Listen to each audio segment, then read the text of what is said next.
کرنی ہے، کیونکہ میں آپ کا مہمان ہوں اور آپ میرے میزبان ہیں۔ مہمان کے لیے لازم ہے کہ جو بات، چونکہ آپ نے حسن زن کی بنا پر بلایا ہے، تو جو بات قابل اصلاح ہو اس کو عرض کرتا ہوں، ہے کہ نہیں؟ اور نہ کیا تو میں خائن ٹھہروں گا، ہے کہ نہیں ہے؟ بعض دفعہ آدمی جو ہے بروقت نہیں بولنے کی وجہ سے بعد میں بھول جاتا ہے۔ ابھی ایک طالب علم تشریف لائے اور انہوں نے نیچے بیٹھ گئے تھے، تو میں نے ان کو اوپر اٹھایا، ایک بات ذہن میں آئی، تو وہ یہ سمجھے، وہ ادباً نیچے بیٹھ گئے کہ استاد ان کے نیچے بیٹھے ہیں، لیکن یاد رکھیں میرے بھائی، قرآن کا درجہ سب سے بڑا ہے۔ آپ کو حیرت ہوگی، حضرت والا ہردوئی رحمۃ اللہ علیہ کی یہ معمول تھا، خواہ مدرسہ میں ہو یا مسجد میں، حضرت اپنے طلبہ کا قرآن ٹیپ کرتے تھے۔ بتانا یہ تھا کہ اسی طرح ترتیلاً پڑھا جائے، یعنی اخفاء اور اظہار کے ساتھ، غنہ کے ساتھ۔ تو حضرت جب سناتے تھے تو حضرت ٹیبل کے اوپر یا پھر کرسی لا کر اس پر ٹیپ ریکارڈ رکھ کے سناتے تھے۔ ٹیپ ریکارڈ نیچے بھی رکھ کے سنا سکتے تھے۔ فرمایا نہیں، یہ قرآن کا ادب ہے کہ جہاں قرآن سنا جائے اس کو اوپر ہی رکھا جائے۔ بات سمجھ آ گئی؟ تو جب بھی کہیں قرآن کی تلاوت کا نمبر آئے تو آپ لوگ اوپر ہی کرسی میں بیٹھ کے ہی سنائیں، ادب کے ساتھ۔ پہلی بات ہو گئی۔ دوسری بات، اب ماں نے کہا ہے 40 منٹ میں دعا کرو اللہ جو بات میرے لیے سب کے لیے نافع ہو وہی بات میرے زبان سے اللہ کہلا دے، خود مجھے عمل کی توفیق دے، ہم سب کو عمل کی۔ آج جو ہمارے جلسوں میں اثر نہیں ہوتا اس کی وجہ یہی نیت کی خرابی ہے۔ میں دوستوں سے پوچھا کرتا ہوں آپ لوگ کیوں آئے ہیں؟ لوگ کہتے ہیں ثواب کی نیت سے آئے ہیں، کوئی کہتا ہے بھائی دین کی باتیں ہوں گی سننے آئے ہیں، کوئی یہ نہیں کہتا کہ ہم سن کے عمل کرنے کے لیے آئے ہیں۔ نیت اچھی ہوگی تو عمل اللہ کے مقبول ہوگا۔ بات سمجھ آ گئی؟ تو ارادہ کریں گے نا بھائی انشاءاللہ، ہم جو بات کہیں یا سنیں اس پر عمل کریں گے، ٹھیک ہے؟ اللہ تعالیٰ آپ کے برکت سے، سچ کہتا ہوں اللہ گواہ ہے، میں آپ کے جوتا بھی اٹھانے کے لائق ہوں، میں نے مدرسے کا منہ بھی دیکھا نہیں ہے۔ آپ حضرات تو ماشاءاللہ کوئی حافظ ہے، کوئی عالم ہے، لیکن آپ لوگوں کا حسن ظن ہے، یہ بھی بڑوں کے جوتیوں کا صدقہ ہے۔ بکے کیوں نہیں یہ تن کے، بکے کیوں نہیں یہ تن کے، بحساب قند و مصری، جو چپک گئے ہیں تجھ سے تیرے فیض سے کرم سے۔ پھر کیوں ہو نا امیدی، گو کیے بہت معاصی، کیا وہاں نہ ہوگی بخشش تیرے نام کے بھرم سے۔ آج اللہ تعالیٰ جن اکابر کے صدقے میں ہمیں عزت دے رہے ہیں، اللہ وہاں بھی ہمیں عزت عطا کرے گا۔ خیر، نحمدہ ونصلی علی رسولہ الکریم، اما بعد، قال النبی صلی اللہ تعالی علیہ وسلم، الا ان فی الجسد مضغہ اذا صلحت صلح الجسد کلہ واذا فسدت فسد الجسد کلہ الا وہی القلب، او کما قال علیہ الصلاۃ والسلام۔ میرے محترم بزرگوں، معزز علماء کرام، میں نے قرآن حدیث پاک کی تلاوت کی ہے، اس کا ترجمہ تو آپ کو مجھ سے زیادہ معلوم ہے، میں کیا عرض کروں۔ بہن برکتاً حدیث کی تلاوت کر دی کہ شاید اس کی برکت سے اللہ کچھ کہلا دے۔ آج کل لوگ یہ کہتے ہیں، عام طور پر ماحول کا بڑا اثر ہوتا ہے، کہتے نہیں کہتے؟ اگر کسی کو نیک اور صالح ماحول مل گیا وہ نیک بن جاتا ہے، اگر کسی کو برا ماحول ملا وہ برا ہو جاتا ہے۔ غرض ہے کہ بننے اور بگڑنے کا دار و مدار ماحول کو ٹھہراتے ہیں، ٹھہراتے نہیں ٹھہراتے۔ لیکن میرے محترم بزرگوں، دوستو، یہ سراسر غلط ہے۔ ماحول سے کچھ نہیں ہوتا۔ اگر آپ کہتے ہیں کہ ماحول نیک ملنے سے نیک بنتا ہے، فرشتوں کے ماحول سے کوئی اچھا ماحول ہے؟ بے گناہوں کا ماحول۔ پھر ابلیس کیسے مردود بارگاہ ہو گیا؟ اس کو تو ماحول اچھا ملا تھا۔ حضرت ہردوئی فرماتے تھے اس کی ذات کے اندر خرابی تھی، اس کے اندر کبر بھرا ہوا تھا۔ ماحول سے کیا ہوا؟ کچھ ہوا؟ کہا انا خلقتنی من نار و خلقتہ من طین، میں آگ سے پیدا کیا نا، یہ مٹی سے افضلیت ظاہر کر دیا ہے نا. کاش مجھے آپ حضرات کی برکت سے فوراً ایک مضمون آیا. ایک مرتبہ حضرت سیدنا موسیٰ علیہ نبینا علیہ السلام بارگاہ رب العزت میں کلام کرنے کے لیے جا رہے تھے. یہ میں من سے دل سے نہیں کہہ رہا ہوں، معارف مثنوی میں لکھا ہے. فرمایا کہ شیطان سے ملاقات ہو گئی. اس میں کئی لوگوں سے ملاقات ہوئی. کہاں جا رہے ہو موسیٰ نے؟ اللہ رب العزت سے کلام کرنے کے لیے. تو شیطان نے کہا اے موسیٰ اپنے رب سے پوچھنا کیا میرے توبہ کی کوئی صورت نہیں ہے؟ وہ تو بڑے مہربان ہے، رحمان ہے، رحیم ہے، تو میرے بھی تو. موسیٰ علیہ السلام خوش ہو گئے. اللہ اکبر، شیطان وہ توبہ کے لیے تیار ہے کہ ضرور پوچھوں گا، تیرے لیے نسخہ لے کے آؤں گا. لیکن جب جلال دربار الہی میں حاضر ہوئے، ہم اپنے بزرگوں کے پاس جاتے ہیں تو زبان بند ہو جاتی ہے، اور تو اللہ رب العزت کی ذات ہے. جب ان کا انوار ان پر پڑا وہ سب بھول گئے. لیکن اللہ تو علیم و خبیر ہے نا. تو پوچھا اے موسیٰ آتے وقت کوئی سوال کیا تھا؟ کہنے لگے ہاں ہاں. اے اللہ، وہ شیطان ابلیس نے کہا تھا کہ اس کے توبہ کی کوئی صورت نہیں ہے، وہ توبہ کرنا چاہتا ہے. واہ، قربان جائیے میرے اللہ رب العزت پر. کہے موسیٰ جا اس سے کہہ دے اگر اس نے آدم کو سجدہ نہیں کیا ٹھیک ہے، غلطی ہو گئی، جا اس کے قبر کو سجدہ کر لے، میں اس کی مغفرت کر دوں گا. حضرت موسیٰ علیہ السلام بڑے خوش آئے کہ نسخہ مل گیا، بہت سنہرا موقع ہے، یہ کیا بڑی بات ہے. آئے اور جب اس کو یہ پیغام سنایا، شیطان کہنے لگا موسیٰ جس نے آدم کو سجدہ نہیں کیا وہ اس کے قبر کو سجدہ کرے گا. یہ ہے تکبر، سمجھے، جو انسان کو نیچا دکھا لیتا ہے. خیر، بات یہ عرض کر رہا تھا کہ ماحول کا کوئی حل. جب اللہ کے نبی صلی اللہ علیہ وسلم دنیا میں تشریف لائے، ماحول کیسا تھا؟ کفر کا ماحول، شرک کا ماحول، جہالت کا ماحول تھا.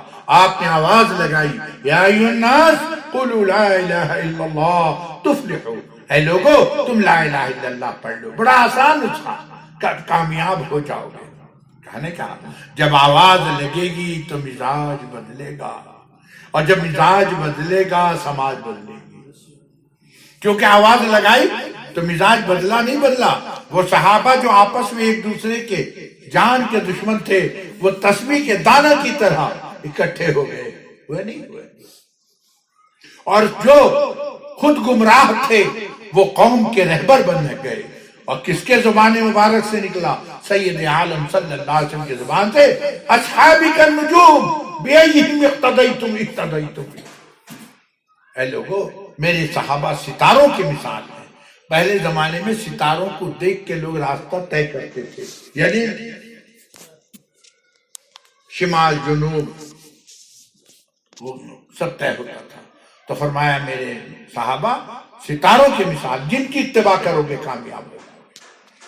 تو عرض یہ کر رہا تھا کہ اللہ کے نبی نے ایسے ماحول میں کام شروع کیا نہیں کیا اور کامیاب ہوئے نہیں ہوئے. اسی لیے ایک مثال دیتا ہوں. ایک شخص سائیکل پہ جا رہا ہے، یہاں سے پتہ نہیں یہاں کچھ دور جا رہا ہے مان لو، اور موافق ہوا مل گئی، فیوریبل ونڈ، یعنی موافق ہوا ملی، اور بڑے تیزی سے چلا جا رہا ہے. ظاہر ہے موافق ہوا ملی تو. لیکن دوسرا ایک ساتھی تھا، وہ نکلا تو اس کو مخالف ہوا مل گئی. تو ظاہر ہے وہ تو آہستہ آہستہ جائے گا.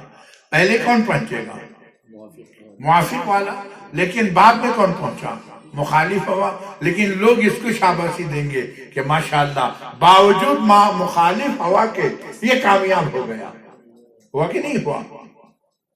کمال یہ نہیں کہ موافق ہوا مل گیا اور وہ پہلے ہو گیا، ہے کہ نہیں؟ تو جو لوگ مخالف ہوا میں کامیاب ہوتے ہیں وہی کامیابی ہے نا میرے عزیز و دوستو. تو ایک حصی مثال دیا کرتا ہوں. گرمی کے موسم میں، بنگلور میں تو زیادہ نہیں گرمی ہوتی، لیکن ہمارے یہاں آئیے پسینہ نکل جائے گا. اور بعض دفعہ جب 45 ڈگری یعنی